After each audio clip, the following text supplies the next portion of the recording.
Il y a eu quand même des réactions des leaders d'opinion. Donc, nous allons confronter l'invité à ces différentes réactions avec vous. Oui, puisque vous abordez le cadre de la justice, nous allons prendre donc des acteurs qui se sont exprimés sur l'évolution judiciaire donc, de la Guinée.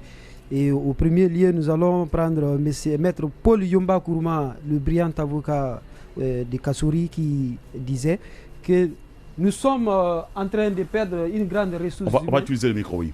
Nous sommes en train de perdre une grande ressource humaine qui pourrait encore servir. Son état est très critique. Il est sous branchement à l'air qu'il fait.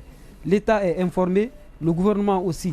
Mais le ministre chargé des droits de l'homme, qui n'est venu qu'une seule fois à son chevet, n'est plus venu pour voir la suite. Mais ce qui nous meurtrit et qui déshumanise est l'état de droit dans notre pays. C'est qu'étant sous branchement, on a envoyé un huissier pour le débrancher afin qu'il comparaisse. Votre avis sur ces sujets parlant de Kassouri en tant qu'acteur des droits de l'homme? Je pense que la personne a droit à la santé. Un accusé est avant tout une personne. Donc quand l'accusé tombe malade, même si c'est un criminel, quelqu'un qui aurait fait des assassinats, quand il tombe malade, en droit de l'homme, on dit que la personne a droit à la santé. La personne doit se faire soigner. Vous voyez? Pendant ces soins, si son état de santé vraiment nécessite qu'il soit déconnecté d'abord de la procédure judiciaire en attendant son rétablissement, il faut la laisser cette petite période ou ce petit temps de se soigner. Et après, la justice, si la personne se rétablit, pourrait reprendre sa marche. Et si la personne ne se rétablit pas, comme il le sait, la mort met fin à l'action publique dans une certaine mesure. Donc, le cas particulier du Premier ministre Kassouri Fofana, moi je pense que s'il est sous branchement, la justice n'a qu'à quand même attendre qu'il finisse avec les machines, avec ses inquiétudes sur le plan sanitaire. Il faut catégoriquement peut-être l'évacuer. Est-ce que vous ne pensez pas c'est de l'évacuer pour qu'il aille se traiter et revenir? Oui, parce que l'État peut quand même prévoir, l'État a des moyens. Ouais. On peut même faire venir des médecins spécialistes pour s'occuper de lui ici.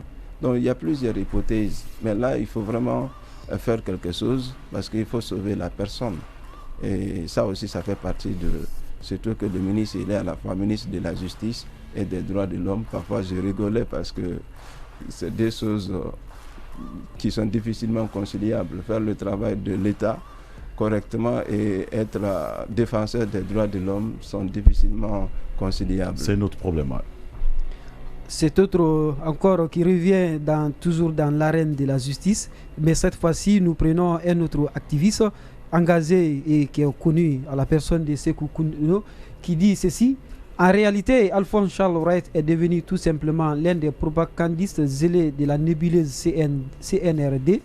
C'est pourquoi les magistrats, ceux du siège plus précisément, doivent comprendre qu'ils n'ont plus affaire au magistrat Alphonse Charles Wright, mais au politicien Alphonse Charles Wright qui bat campagne pour le maintien au pouvoir de Mamadi Doumbouya et sa bande.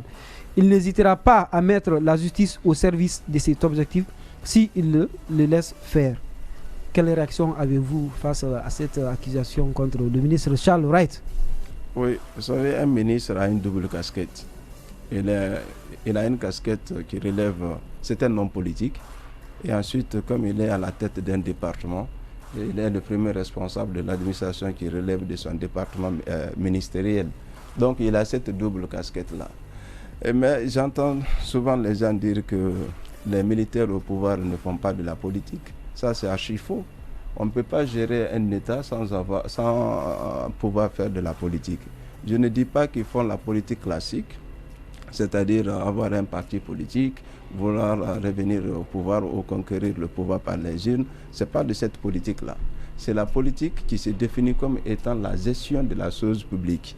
Il faut une philosophie, il faut une politique pour gérer la chose publique, la res publica, comme on le dit dans la Rome antique. Vous voyez, c'est une politique. Donc le ministre à la tête de son département, il a une casquette d'homme politique, parce qu'il travaille avec le chef de l'État, avec le Premier ministre, qui ont des politiques de gouvernance, qui ont des mesures qui ont des instructions à donner, il est tenu de prendre ces instructions-là en compte d'un côté. De l'autre côté, lui aussi, il a sa politique pour faire fonctionner son département ministériel. Donc, quand Sékou Konduno l'accuse d'être, disons, à la solde du CNRD, c'est une vérité, parce qu'il travaille pour le CNRD et pour le président de la République et pour le Premier ministre qui est son supérieur hiérarchique. Donc, c'est une vérité. Est-ce que cela veut dire... Oui. D'accord. Donc, c'est fini pour les réactions. Est-ce que vers la fin, docteur, il est extrêmement important de comprendre, à l'état actuel de l'évolution des choses à la CREIEF, nous ne le souhaitons pas, mais s'il arrivait que mort s'ensuivait, est-ce que ça sera possible pour l'État de récupérer les biens qui sont réclamés aujourd'hui?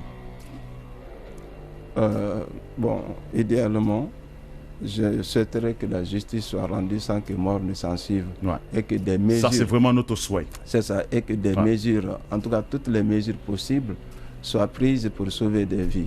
Vous savez... Oui. D'accord. Oui. Oui, c'est que quiconque sauve une vie, c'est comme si vous avez sauvé toute l'humanité, disait une affirmation très célèbre. Donc il faut sauver d'abord la vie. Ensuite revenir aux faits. Sauver la vie et revenir aux faits pour sauver la procédure, extrêmement important. Nous allons partir avec l'autre pan rubrique de cette émission On n'est pas gelé. C'est la parole aux auditeurs. Vous avez écrit, vous avez réagi. Nous nous transmettons effectivement vos réactions. Certaines questions peuvent venir dans ces réactions où l'invité aura l'opportunité de répondre juste après ce qui suit.